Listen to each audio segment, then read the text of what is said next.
Lepo pozdravljeni. Kot je prejšnji teden sporočila ministrica za izobraževanje Simona Kustec, se s 1. septembrom v šole vračajo vsi učenci in dijaki. S tem bodo aktivirali tako imenovani model B za osnovne in srednje šole. Zanj velja, da se vsi učenci izobražujejo v šoli, vendar v skladu s priporočili Nacionalnega inštituta za javno zdravje. Poglejmo, kaj to pomeni v praksi oziroma kako bo videti izobraževanje od 1. septembra naprej.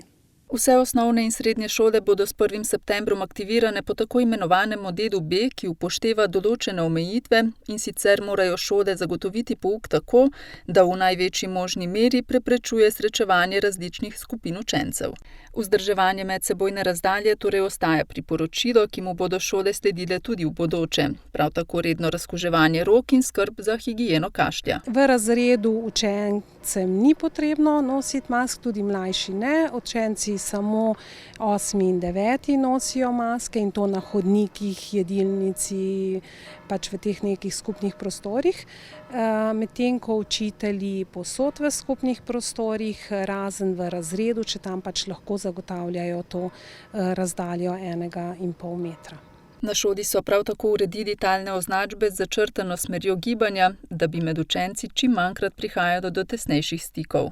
Tudi za starše oziroma za odrasle zunanje obiskovalce vhod v šolo ni čisto odprt, ampak samo po dogovoru, tako da starši v bistvu v šolo naj ne bi vstopali, razen v tistih primerih, kjer res drugače ne gre in seveda v predhodnem dogovoru z nami. Starši, učitelji in otroci so že navajeni, nosili bomo masko, otroci bodo bili skozi v istem prostoru, pazili bomo na razdalje, pazili na higieno, umivanje rok,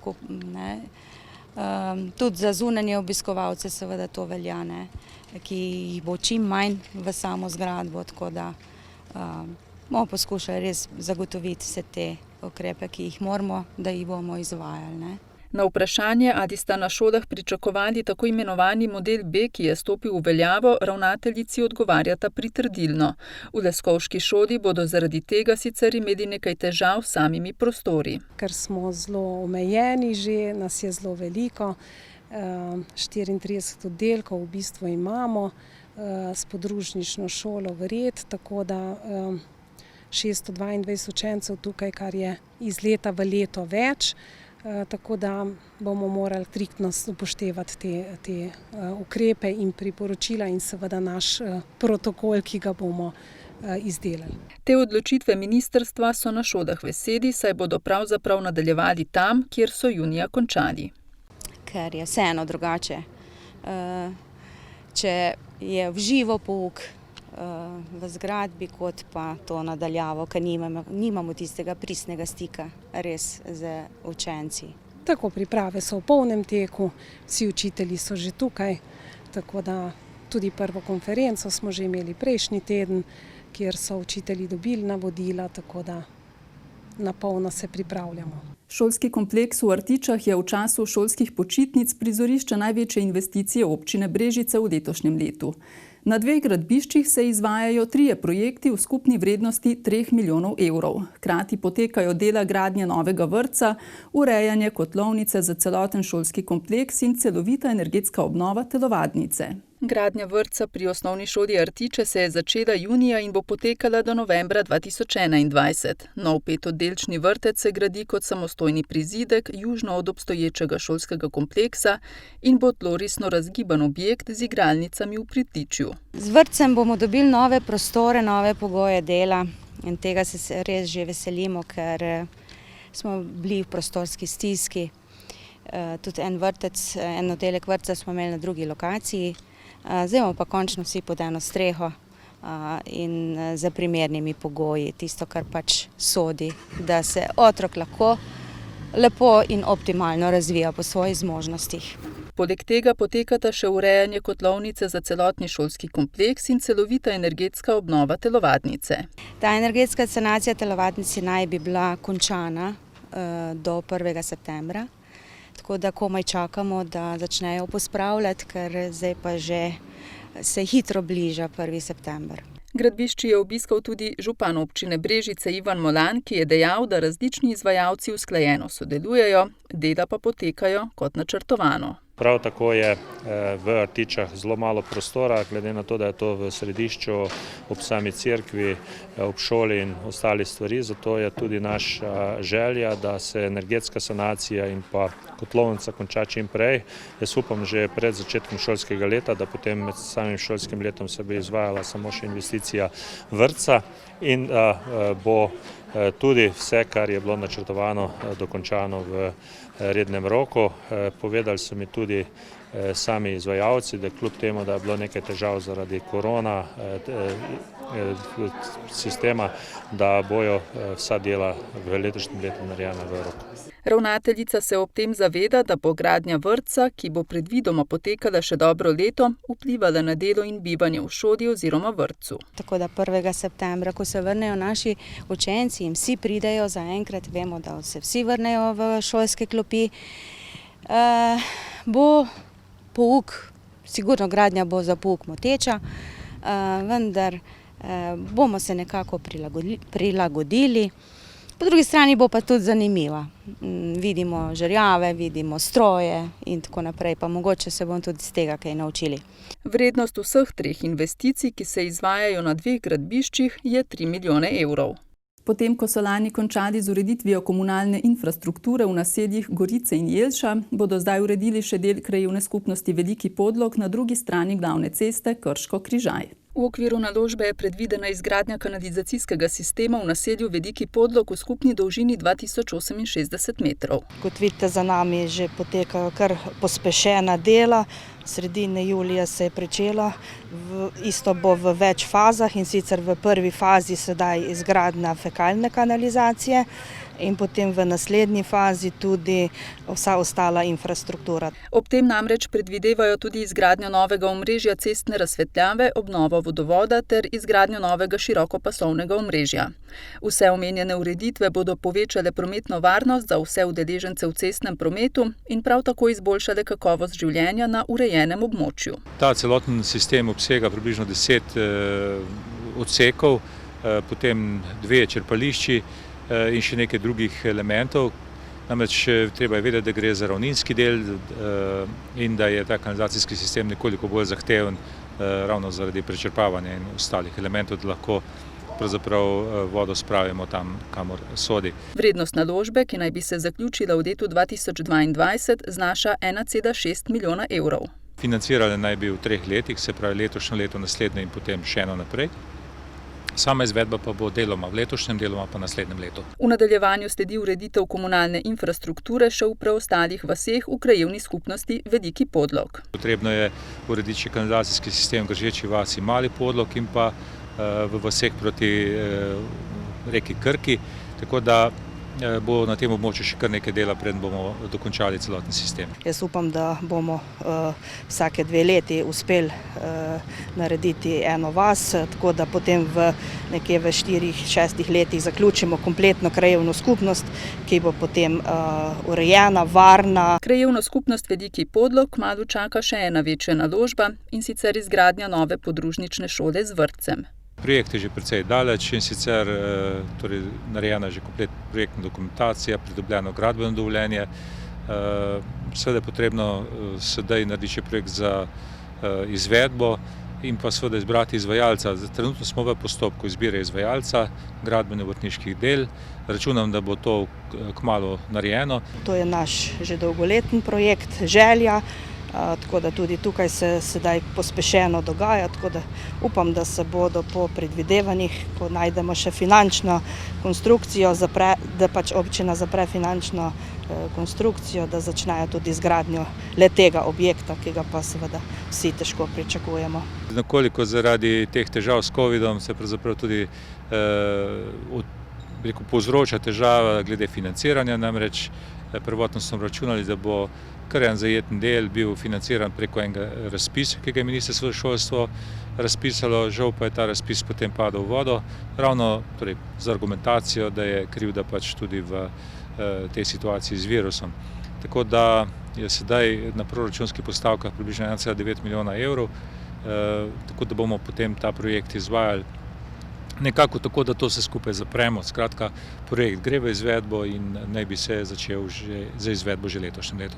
V Brežicah opažajo, da vsako leto vse več občanov potrebuje pomoč na domu, zato se je občina odločila za nakup 3 novih vozil, s katerimi krepi izvajanje socialno-varstvene storitve pomoč družini na domu, ki ga izvaja brežiška enota Centra za socialno delo Posavje. Vozila, ki so jih izvajalke storitve uporabljale doslej, so namreč stara in v precej slabem stanju. Z nakupom novih osebnih avtomobilov želi občina Brežice zagotoviti izvajalkam storitve večjo varnost in s tem prispevati tudi k večji kakovosti storitve za uporabnike v občini. Dejstvo je, da je problem, da so vozila, ki jih uporabljajo, že v zelo slabem stanju in precej stara in seveda z tem načinom, da bi se preko amortizacije financirale nakup vozil, je bilo praktično skoraj nemogoče. Zato smo se v letošnjem letu odločili, da nakupimo 3 vozila v vrednosti 25 000 evrov in s tem seveda tudi nekako zagotovimo bistveno bolj varno delo seveda izvajalkam, prav tako pa verjamem, da tudi boljše storitve. Ključe novih avtomobilov je iz rok župana Ivana Molana prejela direktorica Centra za socialno delo Posavje, ki je dejala, da je pridobitev tudi priznanje pomembnemu delu izvajalk. Storitev socialne oskrbovalke izvajajo na domu, zato je pomembno, da imajo pri svojem delu ustrezna in varna službena vozila. V Brežicah beležimo vsako leto večje število uporabnikov.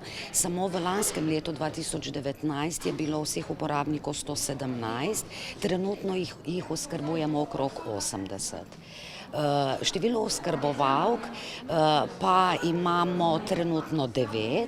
Z mesecem septembrom bomo zaposlili še eno dodatno oskrbovalko zaradi izraženih potreb na terenu. Pomoč pri vsakodnevnih opravilih in dostavi toplega obroka nudijo povprečno 80 uporabnikom na mesec in sicer vsak dan od ponedeljka do petka, ob sobotah pa imajo dežurstvo. Potrebe na terenu so zelo različne. Nekdo potrebuje jutranjo nego, nekdo jo potrebuje 3-krat na dan, tako da se vračamo k uporabnikom tudi v večernem času. Mnogim uporabnikom čez 50 vozimo kosila, jim tudi pomagamo postreči, jim delamo družbo, vse po potrebi, da tudi zmanjšujemo obremenjenost njihovih svojcev. V bistvu potrebe rastejo v vseh okoljih, to opažamo, mi smo starajoče se prebivalstvo in pa tudi menim, da je vloga in pa tudi naloga vseh tudi naših državnih institucij, da namenimo posebno pozornost posebej še starejši populaciji. V zadnjih 2 letih se je praktično povečalo skoraj 50% uporabnikov, prav tako tudi sredstev, ki jih namenjamo za to, kar kaže, da je ta storitev se prijela tudi med občani. Ekonomsko ceno storitve pomoč družini na domu subvencionira občina v višini približno 63% oziroma 13,47 evra na uro, cena storitve za uporabnika tako leto znaša 6,94 evra na uro. Za subvencioniranje te socialno-varstvene storitve je občina v letu 2018 namenila dobrih 110 000 evrov. V proračunu za leto 2020 pa je za subvencioniranje storitve namenjenih 150 000 evrov. Strategija Slovenije in pa tudi sam trend občine gre, da bi starejši čim dalj časa ostali na svojem domu, zato rabijo pomoč in tu pride ta pomoč na domu izjemno pomembna. Seveda eno je, kot je bilo rečeno, da je vse več starejših, drugo pa je, da se jih tudi vse več odloča za to storitev. Zato bomo tudi v prihodnosti s tem nadaljevali. Kot še dodaja Molan, poleg tega uvajajo druge storitve socialne oskrbe, prav tako ohranjajo in nadgrajujejo v času epidemije uveden telefon za pomoč starejšim. Na telefonsko številko 051 20 10 10 lahko starejši pokličejo glede različnih oblik pomoči. Tu dobijo tudi informacije o storitvah, kot je na primer brezplačni prevoz za starejše sopotniki. Zdaj pa v Sevnico. Tamkajšnje Kinološko društvo Posavje, ki deluje od leta 2015, vsako leto beleži večje število tečajnikov. Zdaj pa se lahko pohvalijo še z novimi pridobitvami. V sodelovanju z občino so namreč uredili dodatno zaščitno ograjo vadbenega poligona in postavili brunarico za shranjevanje didaktičnih igral in pripomočkov, ki jih potrebujejo za učni proces, igro in usposabljanje psov. Izobraževanje lastnikov in njihovih štirinožnih prijateljev poteka na vadbenem poligonu v Sevnici. Najpomembnejši nasvet, ki ga dajo vodnikom, je, da se naučijo s psom igrati. Igra je izhodišče za nadaljnje delo, so prepričani v društvu. V igri pes pridobiva pozitivni kontakt z svojim vodnikom. Vodnik, ko ga opazuje, zna potem preceniti, kaj so nagoni, razvijati te nagone in pa potem sorazmerno, koliko je nagon razvit, stopnjevati in pogojevati. To je tako enostavno, preprosto. V osnovi jim predstavimo, bomo rekli, igro, nagon po plenu pri psu, kar je najpomembnejša in resna zadeva za psa. Potem jih poučimo učnega procesa, da znajo v bistvu z svojim psom po tem učnem procesu tudi izvajati vse vaje, v začetka enostavne, kratke, potem pa vse bolj, bomo rekli, težje vaje, sestavljene vaje, da pride nekako do tega izpita oziroma znanja, ki ga potrebujejo, da naredijo potem izpit pred kinološkim sodnikom v skladu z programom FCI-ja in pa Kinološke zveze Slovenije. V društvu 2 do 3-krat letno organizirajo teoretična predavanja in tudi praktične prikaze. Potem pa tudi tukaj se ne začne kar tako, da pride in da dela, ampak je prvi praktični prikaz, potem je individualno delo z vsakim tečajniku posebej, dokler ne razvija te motorične sposobnosti, da je on sposoben voditi tega psa. Namen društva je v bistvu širjenje kinološke kulture, socializacija, da ljudem pokažemo, kako in kaj se da delati s psi, pa da v bistvu tudi potem lastniki psov nekako vedo, kako se tudi gibati v samem okolju, živeti s psom, ker pač nekateri nimajo pač radi živali, bolje je, da se že vodnik, lastnik prej umakne od takega človeka, na primer, da se ne srečuje, da ne pride do kakšnih nezaželenih pojavov. Za sobivanje ljudi in psov sta namreč vzgoja in socializacija štirinožcev zelo pomembni. Od lastnika je odvisno, v kaj se bo pes razvil, pravi strokovni vodja društva. Ja, kar se navadnih pasem tiče, smo imeli tukaj kar nekaj primerov, vendar smo pa po določenem času, psi, ki so bili res neobvladljivi, smo tudi mi uporabili te metode, kot je bodeča ovratnica, kar že zdaj povem. Smo imeli tudi inšpekcijski nadzor, ko je prišla inšpekcija iz Novega mesta, smo potem tudi strokovno obrazložili, da je boljše, da psa podredimo in da se drži naših, bom temu rekel, povelj, kakor pa da gre pes pod injekcijo. Vsako leto sicer beležijo večje število tečajnikov. Letos imamo 20 novih, plus še stari, ki pač nadaljuje z višjimi programi oziroma z višjimi temi izpiti iz poslušnosti trenutno. Društvo zgledno skrbi za vadbeni poligon in okolico. V sodelovanju z občino Sevnica so uredili dodatno zaščitno ograjo poligona in postavili brunarico za shranjevanje didaktičnih igral in pripomočkov, ki jih potrebujejo za učni proces, igro in usposabljanje psov.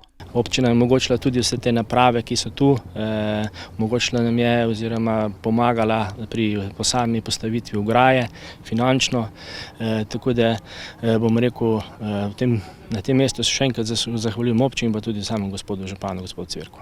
V društvu pa si v bodoče želijo ustvariti strokovni kader za potrebe širjenja kinologije v športne in druge koristne namene.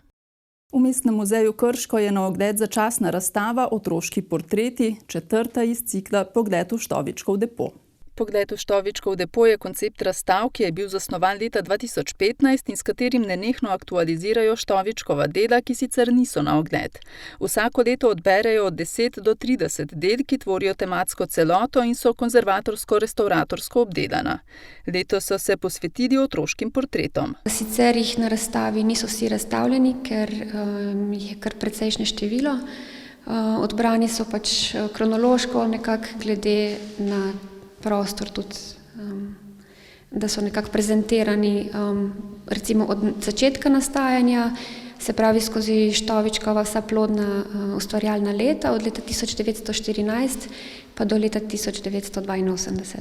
Najzgodnejše delo, Portret dečka, je nastalo celo pred avtorjevim začetkom študija kiparstva v Pragi. Gre za portret okrogloličnega, navihanega otroka, ki se mu izrisuje nasmeh na obrazu in je prav zaradi tega izjemen na razstavi. Otroci, ki so upodobljeni, so zelo redko kdaj se izkaže njihova otroška razigranost. To vidimo predvsem v skuštranih laseh, pa recimo kodrčkih, ki uhajajo. Sicer so pa otroci upodobljeni kot mali odrasli, se pravi zelo resno zazrti predse v profilu in bolj spominjajo v bistvu na neke odrasle ljudi. Poleg razigranega dečka sta izjemi tudi dva frontalna portreta z naslovoma Marko in Darko, ki sta tudi redek poskus umetnikovega portreta v visokem reliefu. Omenjenih dveh del prav tako ni datiral. Večinoma je Štoviček datiral in podpisal svoja dela. Nekatere datacije in podpise celo najdemo na hrbtni strani plaket, kjer je v bistvu z voščenko si neke opombe delal ali pa zapiske. So pa tudi dela, ki seveda niso datirana, tudi so recimo samo poznamo upodobljene po imenih. No in to sta portreta Marka in Darka na tej razstavi, ki sta verjetno nastala tam v 70. letih 20. stoletja. Pri Štovičku plakete in medalje ločimo predvsem za namen, za katerega so bile narejene, saj jih je umetnik po naročilu ustvarjal za spominska obeležja in častna priznanja, pa tudi iz kreativnega vzgiba za lastno zadovoljstvo, za svojo družino in prijatelje. Prevladujoči motiv na plaketah in medaljah je portret. Štoviček je upodabljal zgodovinske osebnosti monumentalno, nekoliko je idealiziral ženske figure, otroke ali pa v bistvu njemu bližnje osebe pa so podobljene precej bolj sproščeno, ker se v bistvu naveže bolj pristen odnos z modelom. Opazi se tudi, kadar je ustvarjal po fotografiji, ker imajo tiste upodobljene osebe nekako bolj zamrznjen izraz, nekako bolj odtujen od tega odnosa, ki ga ni v bistvu spostaviti mogel z portretirancem. V zbirki kiparskih del Vladimirja Štovička, ki jih hrani Mestni muzej Krško, je nekaj več kot 1600 del, od tega je 1300 plaket v pozitivu in tudi negativu. Plakete so okroglih, pravokotnih, kvadratnih oblik, odlite so v različne materiale, se pravi nekaj je originalov v nežgani glini, potem je pa odlival v mavec, bron, tudi umetne mase, nekaj je eksperimentiral tudi z aluminijem, ki se je v bistvu dal potem zbrusiti. Četrti pogled v Štovičkov depo je v Mestnem muzeju Krško na ogled še vse do konca maja 2021. Člani kiparske sekcije Društva likovnikov Krško oko so tudi letos ustvarjali pod mentorskim vodstvom akademske kiparke Dragice Čadež-Lapajne. Z urjenjem spretnosti in opazovanja ter obvladovanja volumnov in proporcev so tudi tokrat izdelali veliko novega. Svoja najnovejša dela predstavljajo na skupinski razstavi Forma 20, ki je na ogled v Krški dvorani v parku. Na razstavi so na ogled dela 7 članov, ki so v spomladanskih mesecih ustvarjali pod mentorstvom priznane akademske kiparke Dragice Čadež-Lapajne. Po predlogu mentorice smo izdelali nizki relief konja, potem malo plastiko konja, nizki relief obraza, potem pa še eno malo plastiko realistične figure in eno abstraktno malo plastiko. Osnovni material, s katerim ustvarjajo, je glina. Z možnostjo dodajanja in odvzemanja jim nudi več izkušenj, pri učenju pa omogoča tudi ponovitve, ki so ključne za napredovanje v likovnem svetu izkustev. Kiparstvo je lahko tehnološko precej zapleteno, pravi predsednica društva, a je pod skrbnim vodstvom zelo kreativno, sproščujoče in zabavno. Kiparska sekcija je malo manjša kot slikarska, zdaj zanimanje je, mogoče bi bilo bolj, da bi bilo malo več zanimanja, ampak kar nekaj nas je takih, ki to delamo vsako leto. Mentorica je bila velikodušna s svojimi nasveti, usmeritvami, idejami in predlogi, polna ustvarjalne energije in zamisli. Z njo sodelujejo že od vsega začetka, odkar pripravljajo Formo. Letos smo že 6. po vrsti, je to Forma. Ona nas že pozna, ve, kaj obvladamo in potem nam vsako leto tudi ona določi, kaj bomo delali. Zmeram nas preseneti s čim novim. Letos recimo hotela konje, najprej da obvladamo konjsko figuro, proporce, volumne in smo kar po njenih napotkih delali in mislim, da smo kar vsi zadovoljni. Zadovoljni pa niso le ustvarjalci, ampak tudi mentorica. Mentorica, ko je prišla sem na razstavo, je bila zelo navdušena. Mogoče tudi malo zaradi tega, ker imamo sedaj te nove podstavke, ki jih je priskrbel JSKD. Zelo lepa razstava in nasplošno je bila zelo navdušena nad izdelki. Društvo likovnikov Krško oko, ki združuje približno 40 članov, že kmalu čaka nova razstava, tokrat slikarska. V kulturnem domu bomo imeli 24. septembra, seveda, če bomo pridobili pozitivno mnenje Nacionalnega inštituta, 24. septembra v avli kulturnega doma razstava udeležencev Extempora. Naslov razstave bo Razgledi. To je razstava, kjer smo risali na Velikem Trnu, kjer povabimo tudi člane drugih društev. Razstava Forma 20 pa je v dvorani v parku na ogled še do 15. septembra. Poglejmo še na spletni portal posavje.com. Sledi pregled najbolj branih novic minulega tedna.